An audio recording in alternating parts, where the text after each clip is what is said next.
Olá, pessoal. Obrigado pela AME, pelo convite que a AME fez a mim para falar sobre esse tema de muita importância.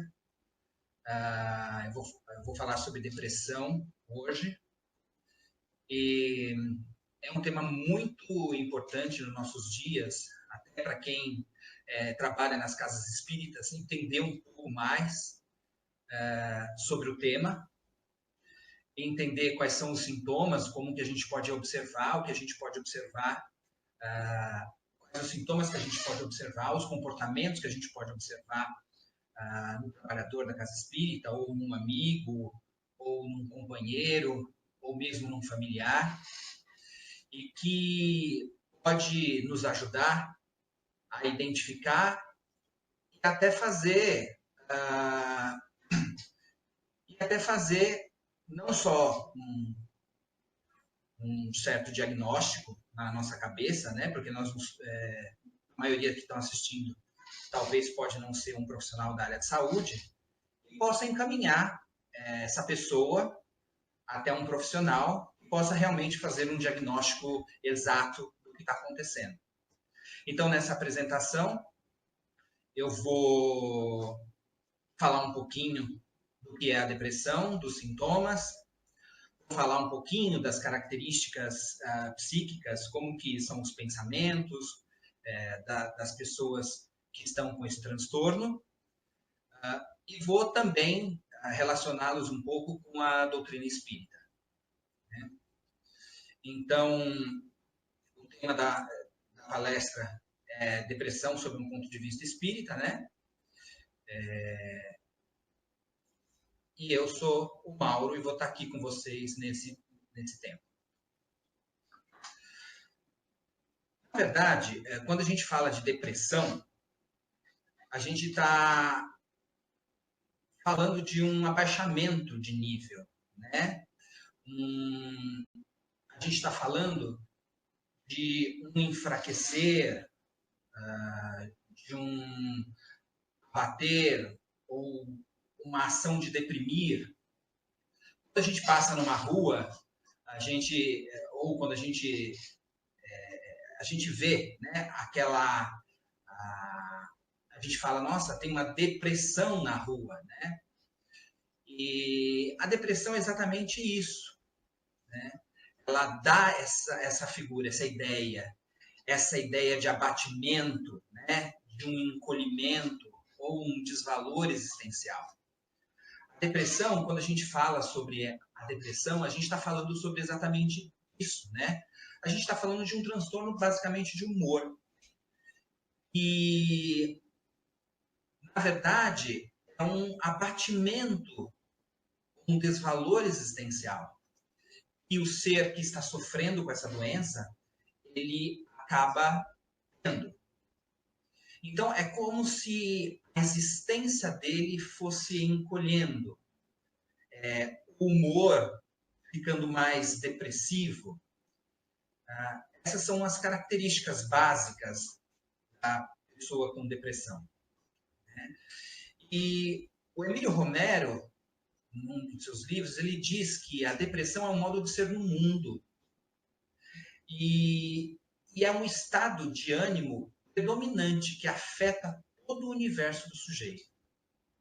Então, mesmo que a gente diga que a depressão seja um transtorno de humor ou um transtorno da área afetiva, nós estamos nos referindo, né, à área afetiva, mas que também vai afetando todo o ser, todas as dimensões da existência desse ser, não só a afetividade. Porque vocês vão ver mais adiante, eu vou falar um pouco dessas características. E como essas características vão influenciando não só o psíquico, como o biológico e como o social, como o comportamento da pessoa. Então, por conta desse transtorno do afeto, as pessoas elas vão perdendo, elas vão tendo abatimento, esses abatimentos existenciais em cada área da vida. Isso que o Emílio Romero, diz que, que afeta todas as dimensões da existência, não só a dimensão afetiva. Nós podemos aqui falar um pouco, né, desses dados estatísticos da depressão. A depressão, ela é uma preocupação mundial e ela afeta 322 milhões de pessoas no mundo, segundo os dados da OMS de 2015. E em 10 anos, de 2005 a 2015, esse número cresceu 18,4%. Então foi um crescimento aí expressivo para um transtorno, né? E o Brasil, ele representa aí 5,8% da população que tem transtorno depressivo. E é uma doença que é incapacitante. É incapacitante em que sentido? A pessoa, ela quando tem esse transtorno, ela fica incapacitada de trabalhar até, de exercer suas funções normais, de exercer suas funções no dia a dia, a sua função de mãe, a sua função de pai, a sua função no trabalho. Então, é uma doença incapacitante e por isso que é muito preocupante. E o Brasil, ele possui o maior número, né? Óbvio, pelo tamanho do Brasil, ele possui o maior número na América Latina. E os dados são alarmantes entre 18 e 29 anos, porque é 3 vezes maior do que os indivíduos que têm acima de 60 anos. Então, é uma doença que acomete bastante os jovens. E os índices de mulheres é maior que os índices de homem. Então, são altos, né? Então, é preocupante, é muito preocupante. É uma doença que realmente, além de ser incapacitante, é muito preocupante. Então, os governos e as políticas públicas, elas precisam levar em conta esse tipo de transtorno. Porque realmente a pessoa ela fica incapacitada de fazer as suas funções. E isso é muito sério. Então, como é que identificamos uma pessoa, né? Como é que a gente pode identificar uma pessoa que tem o transtorno depressivo? Na verdade, os dois sintomas que a gente percebe que são mais característicos é o humor depressivo e o interesse ou o prazer dessa pessoa, ela está bem acentuadamente diminuído, né? O prazer das atividades diárias, né? Então, quando você vê uma pessoa que tem um humor deprimido, está para baixo, e essa pessoa não costuma ter esse tipo de humor, não costuma ter esse tipo de relação com a vida, talvez uma relação um pouco mais deprimida, né? Você sabe que era uma pessoa muito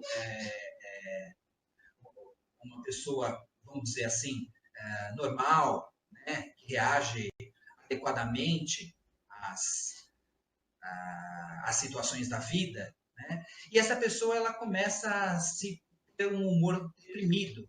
Ou o seu interesse pelas atividades diárias, pelo seu serviço, pelo seu companheiro ou pela vida que está levando, começa a ficar diminuído. Você precisa começar a prestar atenção, porque esses dois são os fatores mais importantes. Mas eles não vêm sozinhos. Se você detecta um desses dois, mais 5 outros dessas outras características que eu vou falar daqui a pouco, é um alerta muito grande e é interessante que vocês ajudem essa pessoa a procurar um profissional, um psicólogo, um psiquiatra, para que ele possa fazer uma avaliação um pouco mais detalhada e essa avaliação só um profissional vai poder fazer, né? Então, além do humor deprimido e o interesse ou prazer acentuadamente diminuídos nas atividades diárias, né, que são os mais importantes para que a gente determine exatamente que é um transtorno depressivo, a gente pode olhar também a questão do físico, a perda ou ganho de peso, a diminuição ou aumento do apetite, sem que a pessoa esteja de dieta. Simplesmente a pessoa ela começa a variar o peso, ou para mais, ou para menos, ou comer demasiadamente, ou comer pouco. Isso é um alerta. Ou quando a pessoa começa a dormir demais, ou dormir de menos, uma certa agitação. Não que a pessoa se perceba agitada, mas que os outros comecem a perceber, nossa, a pessoa está começando a ficar agitada, ou uma certa lentidão psicomotora, a pessoa começa a ficar mais lentificada. Né? A gente percebe quando uma pessoa está mais lenta ou está mais agitada. Então, são fatores que também são muito característicos para a gente fazer um diagnóstico. Uma certa perda de energia ou fadiga, né? Pensamentos de morte recorrente, né? A pessoa começa a pensar em suicídio, ou mesmo teve alguma tentativa, ou mesmo tem planos para cometer suicídio. Isso são fatores de alerta, né? A gente precisa prestar atenção. Um sentimento de inutilidade ou culpa, né? É excessivo, né? Uma capacidade diminuída para pensar ou se concentrar, ou uma certa indecisão. Então, se você vê 5 dessas características na pessoa, mais uma dessas outras 2, né, do humor deprimido, interesse ou prazer acentuadamente diminuído pelas atividades diárias, isso é um indício muito forte de que a pessoa tem esse transtorno. Então, é interessante que você, que é o entrevistador da Casa Espírita, ou você que está assistindo esse vídeo, possa indicar essa pessoa, ou mesmo você mesmo que está assistindo esse vídeo, pode estar sofrendo desse transtorno, a procurar um profissional e fazer uma avaliação um pouco mais detalhada sobre isso. Né? Então, como a gente disse no começo, esse transtorno ele afeta todas as dimensões da existência da pessoa. Então, o que é isso? Né? Nós temos aí, nós falamos dentre eles os sintomas psíquicos, né? Que a gente estava falando do humor depressivo, os sintomas fisiológicos da perda de energia, o sono, a alteração no apetite, até a redução ou do interesse sexual, né? A gente pode incluir aí. E os sinais comportamentais, que é o afastamento social, crises de choro, alterações psicomotoras, comportamento suicida, desistir de algum trabalho, não ir mais trabalhar, não ir mais estudar. Então, a perda dos interesses diários, coisas que ele fazia, que agora ele não está fazendo mais. Então, é muito interessante, é muito bom que a gente esteja atento a tudo isso. Né? Então, todo esse transtorno, ele tem uma intensidade, uma qualidade e uma duração.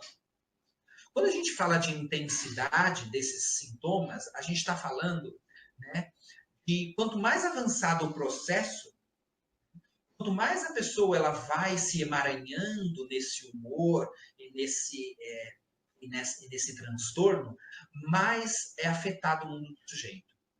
Quanto mais ele vai se embrenhando nos meandros desse transtorno, mais o mundo do sujeito vai ficando restrito.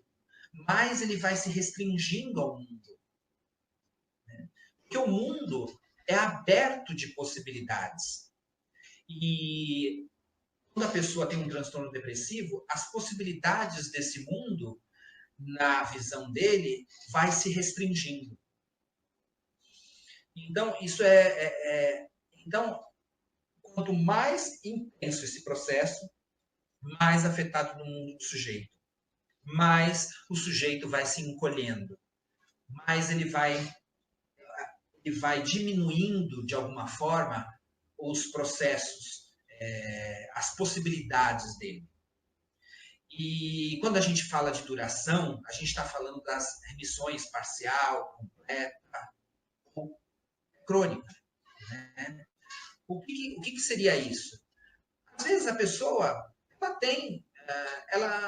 a pessoa ela tem esse transtorno, ela pode ficar um período e simplesmente com um tratamento adequado, ela simplesmente cura dessa doença.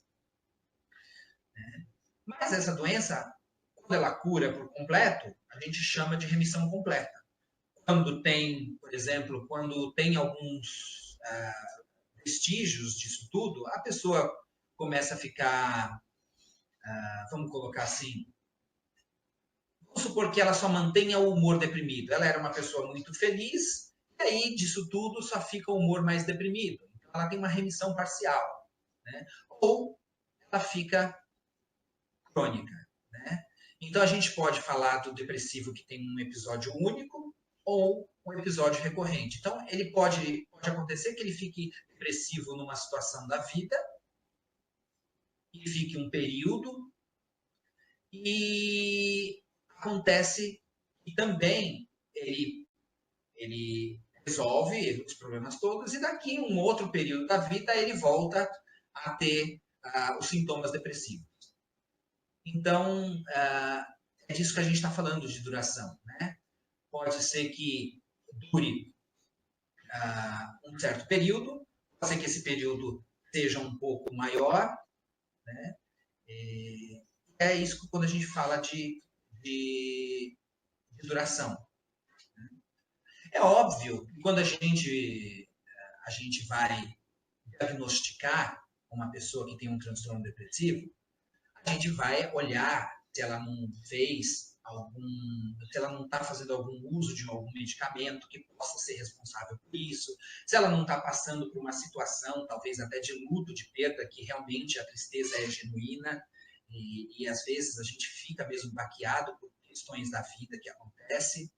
Então a gente vai tirar exatamente todas esses indícios que possam dizer assim, não, mas isso é compreensível que ela esteja dessa forma. Né?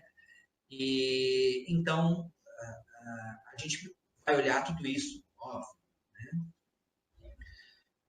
Né? E aí a gente fala também da qualidade desses sintomas, né? Que você pode ter reações mais lentas ou você pode ter reações mais agitadas.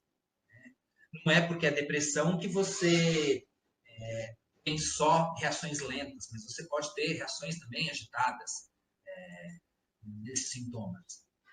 Então, quando a gente está falando de depressão, né, a gente se pergunta, nós nos perguntamos, né, qual é a causa disso tudo? Como é que a pessoa depressiva torna-se depressivo? É óbvio, a gente tem aí uma personalidade do indivíduo que pode contribuir muito para o desenvolvimento dessa doença, desse transtorno. A gente tem as circunstâncias e a situação em que o sujeito encontra, porque é óbvio, a cada momento da vida, a gente está numa situação e numa circunstância diferente. Então, cada momento da vida, a gente reage de forma diferente às circunstâncias diferentes que vão nos apresentando a vida. A gente tem uma quantidade de possibilidades de atuar, né, frente aos eventos do mundo, e às vezes, por conta da nossa personalidade ou por conta de alguns eventos que estão acontecendo no externo ou até mesmo no interno, a gente pode desenvolver esse transtorno. Então, a gente não fala só de um fator ou dois fatores que possam contribuir para o desenvolvimento desse transtorno. A gente fala de um conjunto de fatores. E quando a gente fala de conjunto de fatores, a gente pode, nós que somos espíritas, a gente pode incluir um fator a mais. Além das causas endógenas, que são as causas que basicamente por questões fisiológicas ou por questões de medicamento, drogas, tem as questões reativas, que são as mais comportamentais, e também a gente inclui uma, né, a espiritual. A espiritual também tem grande influência, aliás, a Joana de Ângeles fala em seus escritos, né, a importância que o espiritual tem, até como sendo muitas vezes a causa desse transtorno da pessoa. A gente vai ver logo mais um pouco sobre isso, vai ver as possíveis causas endógenas, como que elas funcionam. Né? Óbvio, quando a gente está muito cansado, questões de trabalho, óbvio que o nosso ânimo ele vai ficar um pouco mais para baixo, um pouco mais depressivo. Você não tem o ânimo que tem quando você trabalha muito. Isso acontece, você tem uma estafa mental, uma fadiga. Isso pode contribuir para o desenvolvimento de um transtorno. Né? A questão do desequilíbrio químico ou do sistema nervoso por conta de uma droga, drogas ilícitas ou não, né? O que a gente tem aí também, que é muito recorrente, às vezes, com mulheres, a depressão pós-parto, que é preciso ser acompanhado por médico, os pós-operatórios, né? A depressão senil, a menopausa e alguma doença física que possa desencadear algum processo depressivo. Né? A gente tem até a questão do fundo genético, né? Hereditário, influindo também, influenciando nesse aspecto do transtorno. Então, é muito importante que a gente preste atenção nas causas endógenas. Né? E, óbvio, numa boa entrevista de um psicólogo ou um psiquiatra, ele vai saber diagnosticar isso direito, para entender quais são os fatores endógenos que estão envolvidos nesse processo, nesse transtorno que está acontecendo aí. Óbvio que tem aí também a questão reativa. O que é a questão reativa? Né? São os conteúdos psicológicos. São a forma que nós resolvemos as diferentes crises ou as crises que nós temos em nossas vidas. Porque, óbvio, né, todos nós sofremos vieses na vida. Então, nós temos aí os sentimentos de perda. Né?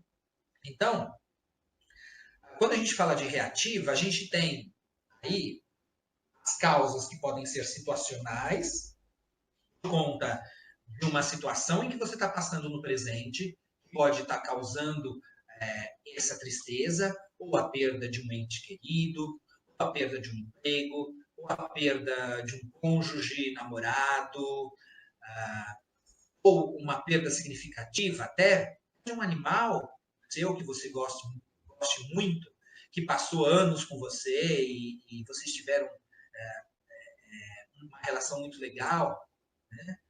Normalmente a gente tem relações muito legais com os nossos animaizinhos de estimação, né?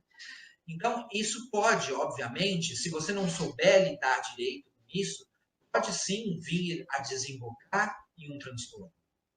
Né? Então, as causas reativas são exatamente isso, né? As respostas que você dá, ou as respostas que nós damos aos eventos, aos diferentes eventos da vida.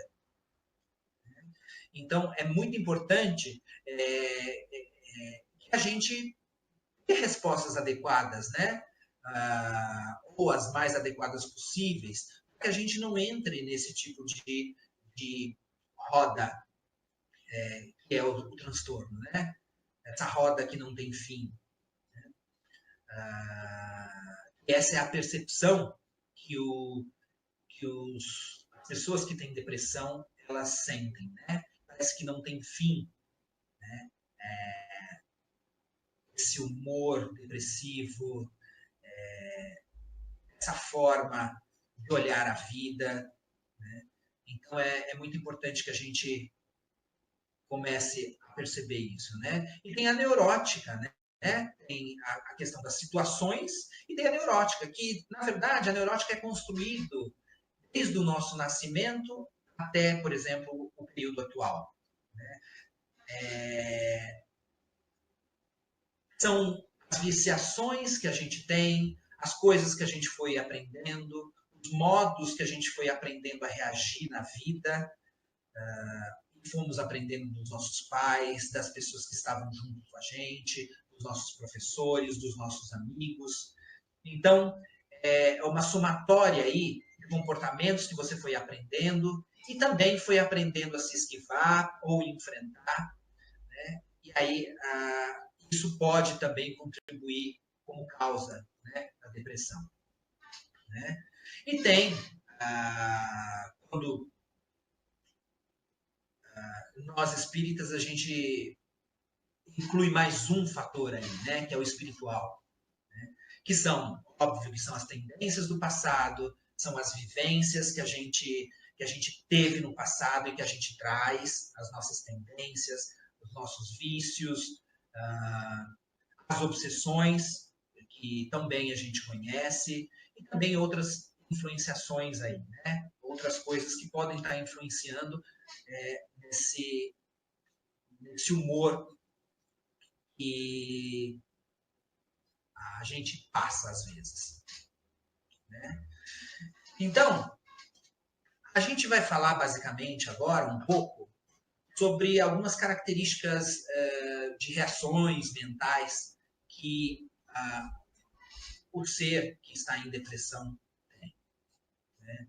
Quando a gente calca, né, quando a gente calca a nossa felicidade numa conquista, ou num objetivo, ou numa pessoa específica, né, quando a gente calca a nossa felicidade, né, a gente acha que a nossa felicidade depende de uma conquista específica, de um objetivo específico, de uma pessoa específica, ou de um emprego específico, ou de, sei lá, isso é muito limitador. Né? Porque quando você calca a sua felicidade fora de você,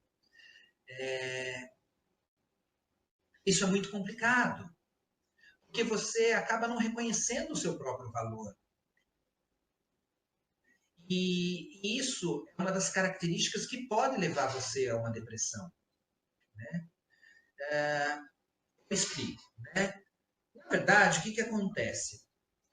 Muitos dos problemas das pessoas que têm depressão, ou que está num processo depressivo, é um problema, é uma questão, é um problema que a pessoa tem em lidar com perdas. Né? Então é muito difícil. É óbvio, não é fácil para ninguém lidar com perdas. Né? Não é ruim, é muito ruim quando você tem um bom emprego e você é mandado embora. É muito ruim quando você tem o seu filho, a sua família constituída e algum dos seus filhos morre. É um processo muito doloroso. Né? E é um processo doloroso também quando você tem um cônjuge ou uma pessoa que você dedicou a sua vida, ou vocês fizeram uma vida junto e vocês acabam se separando. Realmente isso é muito ruim. Mas não é tão ruim a perda quanto o como você lida com ela. Às vezes, e muitas vezes, a forma que nós lidamos com as perdas que acontecem na nossa vida é o que causa esse transtorno. Não temido. Então, temos que ter muita paciência conosco mesmo quando a gente fala de perdas, porque nós teremos. Nós teremos as perdas. E nada é para sempre. Então, é uma luta entre o para sempre, o perene, e o transitório. A gente sabe que aqui na Terra, a nossa experiência toda é transitória. A gente sabe que um dia a gente vai morrer. Tudo tem um fim. Tudo que começa, ele tem um fim. Às vezes, um fim que a gente não espera que tenha nesse momento. Mas é um fim que é fato que a gente irá ter. Então, tudo na Terra é transitório. Tudo tem uma transitoriedade. Nada é perene. Então, a dificuldade em perceber isso, a dificuldade de lidar com essa transitoriedade, é que normalmente nos levam à depressão. Então, é muito importante que saibamos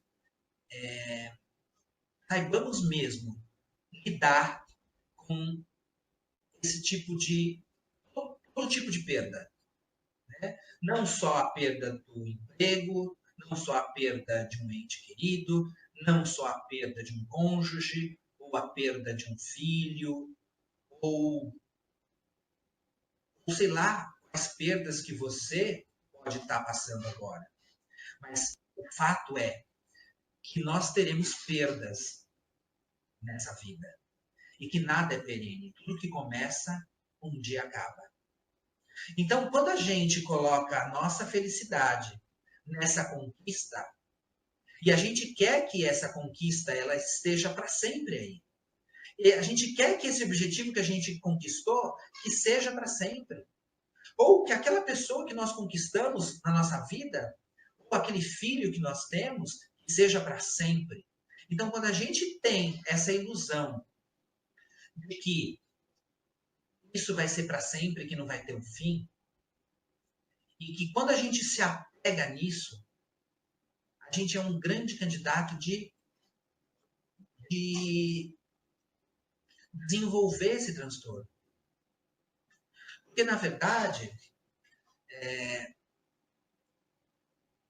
nós precisamos, de alguma forma, desenvolver comportamentos flexíveis, no sentido de como lidar com essa perda agora? E como que eu vou lidar com as próximas perdas? Porque elas vão de vir. Elas virão. Isso é uma certeza. É uma certeza que a morte virá. É uma certeza que coisas novas virão também. Conquistas novas e objetivos novos, eles virão. Mas quando a gente não quer abrir mão daquela conquista que se foi, ou daquele objetivo que se foi, ou daquele coração que se foi, isso nos causa uma energia parada, uma sensação de paralisação na vida. Porque a vida é movimento. A vida é um fato além do outro. A vida, ela está sempre em movimento. E nós somos desafiados a todo momento a ir com a vida, a ir em movimento com a vida. Então, é muito importante que a nossa felicidade esteja calcado em nós, esteja calcado nos princípios do Evangelho. Né? Porque também nós precisamos saber das nossas potencialidades. Se nós não temos mais aquela conquista, nós podemos conquistar outras coisas. Nós podemos criar outros objetivos. Melhores ou piores quanto aquele, mas podemos. Nós também podemos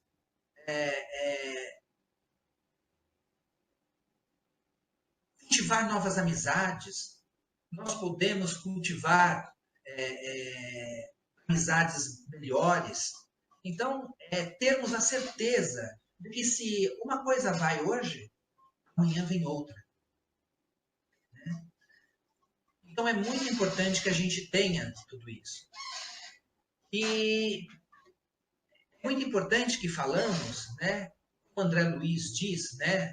No Mundo Maior, ele diz que quando nós cultivamos certos humores, né, nós vamos criando vermes mentais. E ele chama de vermes mentais da tristeza e do inconformismo. Então, todo transtorno mental ele infecta a nossa esfera psíquica de elementos estranhos, ou elementos perniciosos, que o André Luiz chama de vermes mentais. Os autores vão dando outros nomes para isso, né? Porque, realmente, nós somos vítimas de nós mesmos. Então, quanto mais a gente vai nutrindo esses sentimentos de tristeza, ou sentimento de raiva por ter perdido alguma coisa, ou um sentimento de frustração, que normalmente é decorrente dessas perdas, né? E, óbvio, se você tem esse sentimento de raiva, de frustração, a gente tem por trás também um sentimento que talvez não acredite em si próprio, nas suas próprias potencialidades, né? Então, isso vai fazendo com que você murche, como essa flor que está aí na tela. Vai fazendo com que você vá murchando. E essa é a sensação que o transtorno depressivo dá na pessoa que o tem. Então, essa lição que o André Luiz dá nos faz pensar como que algo que a gente sente no nosso mental, no nosso astral, como que isso vai influenciar o nosso físico. Até mesmo nas células, nas pequenas células. Como isso vai se dando. Né? Então, através do corpo mental e do corpo astral, ele vai se ligando, né, através do perispírito, a cada célula e vai influenciando em forma e em função do nosso corpo físico.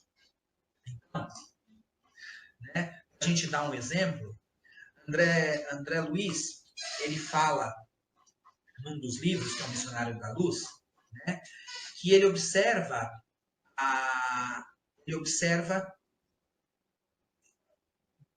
um casal, né, que tem entrando numa indisposição íntima, ou seja, eles estão discutindo, né, e ele vê no coração, principalmente numa área do coração ali, uma nuvem negra que cobria essa região. E que essa nuvem, ela representa uma matéria mental fulminatória. É muito interessante o adjetivo que ele usa, né? Fulminatória. Né? E que pode ocasionar uma doença muito grave. Então, a gente precisa... Olha a informação que ele nos dá, né? Que dependendo do tipo de humor, dependendo do tipo de indisposição íntima que você tem, ou dos pensamentos, ou dos sentimentos que você vai nutrindo, eles vão corroendo esses centros de força, né? E tem um reflexo direto nas nossas células físicas, né? Que pode ocasionar certas doenças. Então, a desarmonia da nossa mente, ainda assim no Missionário da Luz, né, ele vai descrevendo o processo inflamatório, ele vai... essa desarmonia da nossa mente por conta do mau humor, por conta do pessimismo, da revolta, do ódio, ciúme, né? Ele cita alguns tipos de pensamento, ou até uma viciação de qualquer espécie, ela vai interferindo nas células que estão sofrendo aí as suas divisões, tudo, né? E vai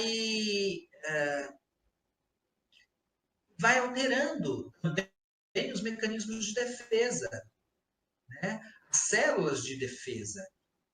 Então, o nosso sistema imunológico ele vai enfraquecendo. Isso vai possibilitando o aparecimento de doenças também. Então, olha que ensinamento André Luiz traz, né, quando ele diz desses humores e desses sentimentos que a gente vai nutrindo. E o que esses sentimentos podem fazer no nosso corpo. Isso é muito importante que tenhamos em mente. A gente tem um processo chamado culpa, né, que pode afundar ainda mais. E como que isso acontece, né? Vamos supor que você tem uma perda, você não aceita essa perda. E óbvio, não é fácil às vezes a gente aceitar a perda. Ou a gente tem um emprego e a gente perde esse emprego. E a gente não aceita. A gente fica frustrado com o chefe, frustrado com a situação, porque você pensava que era você tinha ideia de outras coisas. Porque quando a gente se frustra, é porque a gente espera algo, ou algo de alguém, ou a gente espera algo, que venha algo, ou uma situação, né? E aí vem outra. E aí a gente se frustra. E quando a gente se frustra, a gente tem dois caminhos. Ou a gente demonstra a raiva, porque a frustração, ela tem, no seu nascimento, ela tem ali, por trás, ela tem a raiva junto. Ou se a pessoa ela tem uma tendência mais a mostrar uma tristeza, ela vai para a tristeza. Ela mostra uma raiva ou ela mostra uma tristeza. Vai depender, às vezes, do que a pessoa entende que é interessante ou ela entende que pode mostrar. Porque nem todas as pessoas é permitida mostrar raiva. Então, aí a pessoa vai nutrindo tristeza. Porque a tristeza ela pode naquele momento. Ou ela é permitido, é mais permitido a tristeza do que a raiva. Então, por isso que muitos têm o desenvolvimento da depressão por conta disso. Né? E aí ela vai ficando com raiva da situação, ou vai ficando deprimida por conta da situação, e ela não reconhece as próprias capacidades de transformação. E aí, obviamente, vai gerando culpa. Imagina numa pessoa religiosa ou não tão religiosa assim, mas que vá se frustrando, vai tendo raiva de uma certa situação, e ela vai nutrindo uma certa culpa por conta disso. E isso vai afundando cada vez mais, porque a culpa para a depressão é como o oxigênio para o ser vivo. A culpa ela afunda cada vez mais o indivíduo no autoflagelo, na autopunição. Né? Porque é quase como se ela pensasse, poxa, se a vida não me trouxe ou não me deixou com isso que eu tanto prezo, eu também não quero mais nada. É quase que uma voz interna falando isso. Então, é muito importante que a gente vá percebendo essas coisas, né? Só que a culpa, ela precisa ter começo, meio e fim. Porque se ela continuar, a gente vai afundando. Porque é óbvio, a gente tem processos que a gente se sente um pouco culpado. Mas se a gente não for por arrependimento e renovando os nossos pensamentos e sentimentos, nada, a gente só vai afundando. Então a gente precisa transformar essa culpa em combustível para a ação. E como que a gente faz isso? Quando a gente reconhece as nossas capacidades. Se eu perdi um emprego e era um emprego muito significativo na minha vida, então eu sei das minhas potencialidades. Então eu vou buscar novos empregos, novas chances. Eu vou ligar para os meus amigos, para a minha rede de contatos, vou fazer um bom currículo, vou contratar uma empresa que possa fazer a minha recolocação profissional novamente no mercado, me colocar no mercado novamente, que possa me ajudar com as minhas potencialidades, me desenvolver um pouco mais. Então, é muito importante que, quando a gente está no processo de culpa, por ter feito algo e sabido que não deveria ter feito, porque esse é o mecanismo da culpa. Quando você sabe, talvez não deveria ter feito, e você, mesmo assim, faz. Né? E aí vem esse sentimento, poxa, eu não deveria mesmo ter feito. Né? Mas aí vem o arrependimento. Né? E o arrependimento, ele não é arrependimento se não houver uma mudança no sentido de reparação. Então é muito importante que a gente, quando se arrependa, a gente mude de direção. E mudar de direção é rever, é reavaliar os nossos objetivos, é reavaliar os nossos pontos de vista, é reavaliar as nossas percepções, é reavaliar as nossas convicções até. Então é muito importante que a gente, o processo de arrependimento, ele só acontece quando a gente reavalia a nossa vida, reavalia nossos posicionamentos. Então, e reavalia as nossas possibilidades renovadoras. Porque senão, a gente acaba minando essas possibilidades renovadoras. Se a gente continuar no nosso processo de culpa. É muito importante porque o Dr. Albert, que é um espírito que nos acompanha no trabalho de quinta-feira lá no Caipar, uma vez ele nos deu uma comunicação que ele falou sobre a depressão. E ele disse que a depressão é uma incapacidade de entregarmos ao Criador as condições ideais para as nossas existências. Então é confiar de que Deus sabe o que é melhor. É confiar que eu tenho capacidade de renovação, eu tenho capacidade de realização. E quando eu estou com Ele, eu estou também desenvolvendo isso. Então, a frustração gerando culpa, e assim nós distanciamos dessa possibilidade de renovação. Então, é importante que a gente reconheça e que a gente entregue ao Criador as nossas condições ideais para as nossas existências. Eles sabem o que é melhor para nós. E a nossa função é aceitar. Aceitar aquela perda como todas as outras perdas, da melhor maneira possível. E se refazer, e se reinventar. E exercitar as nossas possibilidades. Exercitar as nossas possibilidades de renovação, de fazer diferente, de criar. Porque somos, juntos com o Criador, co-criadores. Então, é muito importante que a gente se aproxime da vida e que vá junto com ela. Vá junto com os movimentos que elas nos propõem. Vá junto com os processos que ela propõe que a gente passe da melhor maneira possível. Então, esse é o nosso desafio existencial. O nosso desafio existencial é ultrapassar realmente essas dificuldades que iremos ter da melhor maneira possível, confiando.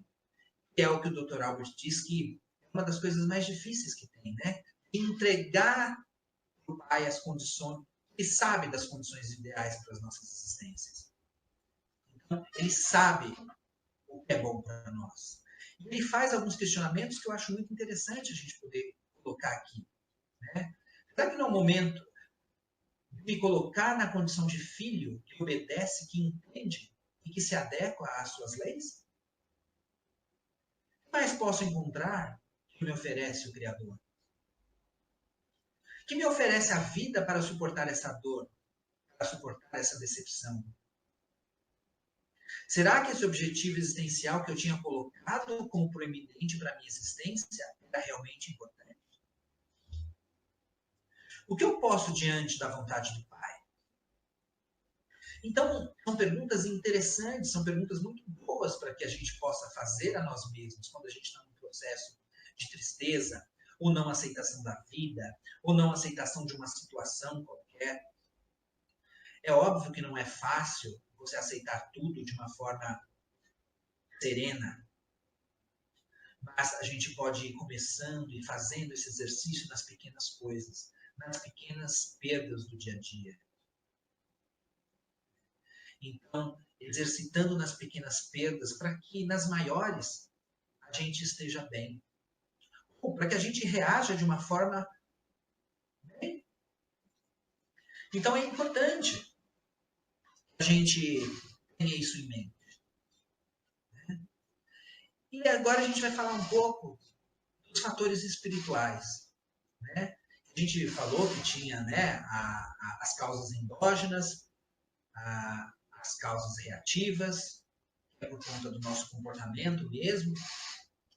Agora a gente fala dos fatores espirituais. A gente está muito acostumado, às vezes, a falar desses fatores espirituais em centros espíritas, né?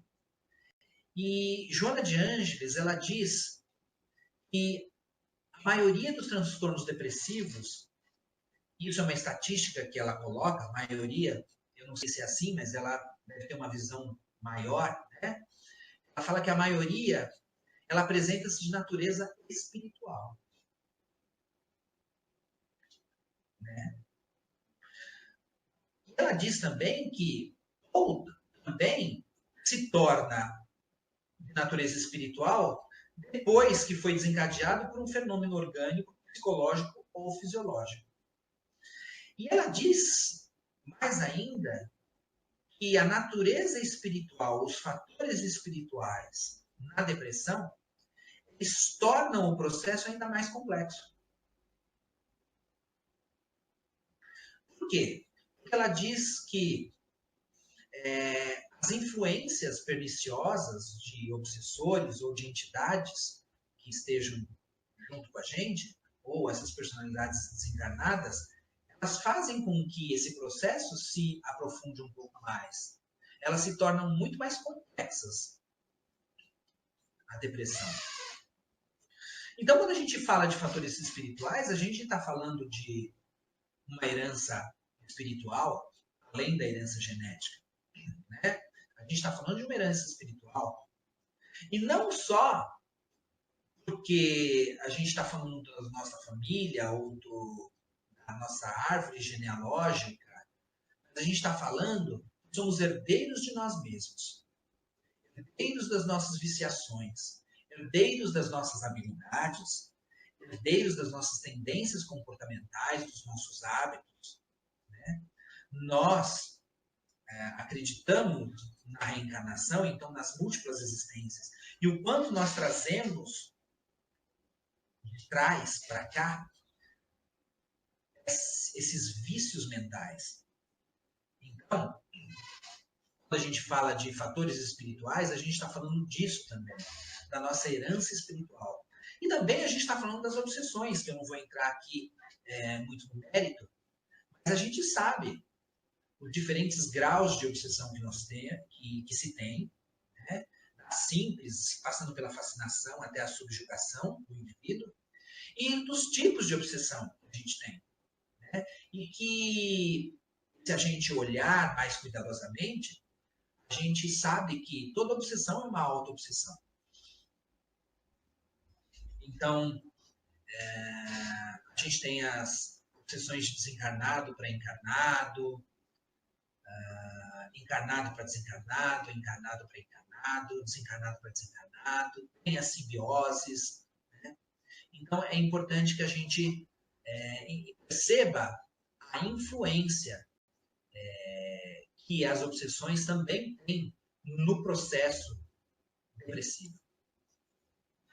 Né?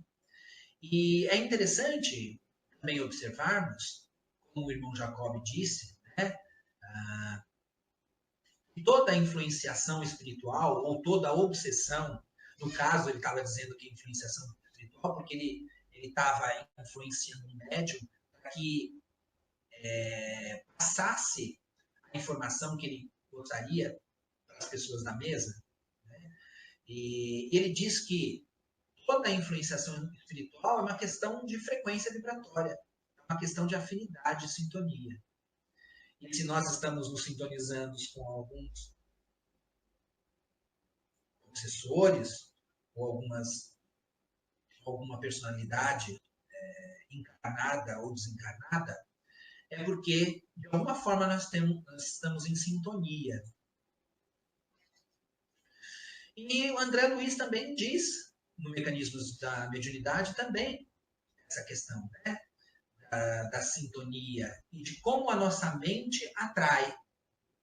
E como nós estamos ligados em espírito com todos os encarnados ou desencarnados que pensam como pensamos. Né? Então é importante que nós percebamos isso. E é óbvio, o tratamento, né? Agora podemos falar um pouco de tratamento e da evolução do processo, além do tratamento farmacológico e psicoterapêutico, a gente tem aí toda a gama de tratamentos aí espiritual que o Espiritismo coloca para a gente. Né?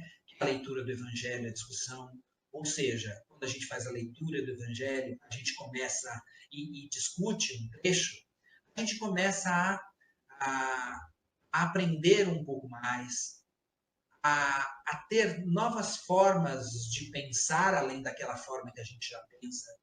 Né? Pelo menos começar a vislumbrar formas diferentes de pensar, ou mesmo formas diferentes de sentir.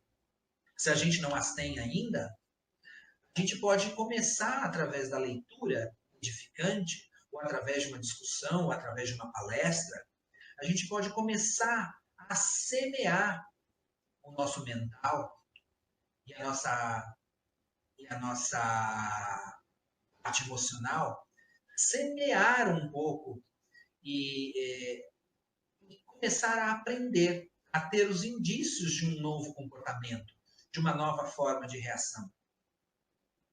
A água fluidificada, nós temos o tratamento do passe, nós temos a desobsessão, essas leituras que eu falei para você, né, que do Evangelho, que são enobrecedoras, ou de algum livro que possa enobrecer, que possa ensinar você novas formas de reagir ao mesmo evento, ou a eventos estressores, uma conversa com amigos, cultivar boas amizades, exercícios físicos é muito importante, o autocuidado, né? Porque se nós não formos amigos de nós mesmos, né, como é que poderemos passar por essa vida? Então é importante que prestemos atenção nisso. O Célio Allan Kardec, no livro Depressão e Mediunidade, ele coloca, né, os mandamentos infalíveis da depressão. Né? Eu achei um jeito jocoso ou brincalhão, né? Um jeito talvez bem humorado, para que a gente falasse um pouco sobre isso. Né? Ele diz, né, o primeiro mandamento, desista de lutar, isole-se. O terceiro, construa ideias perturbadoras e concentre-se nelas. Evite o bom humor, guarde ressentimento ao máximo, mantenha-se em estado de consciência culposa, converta-se em vítimas dos atos alheios, imagine-se ou sinta-se doente, cada vez mais doente, descuide do seu corpo, mantenha-se com os itens anteriores inalterados. Né?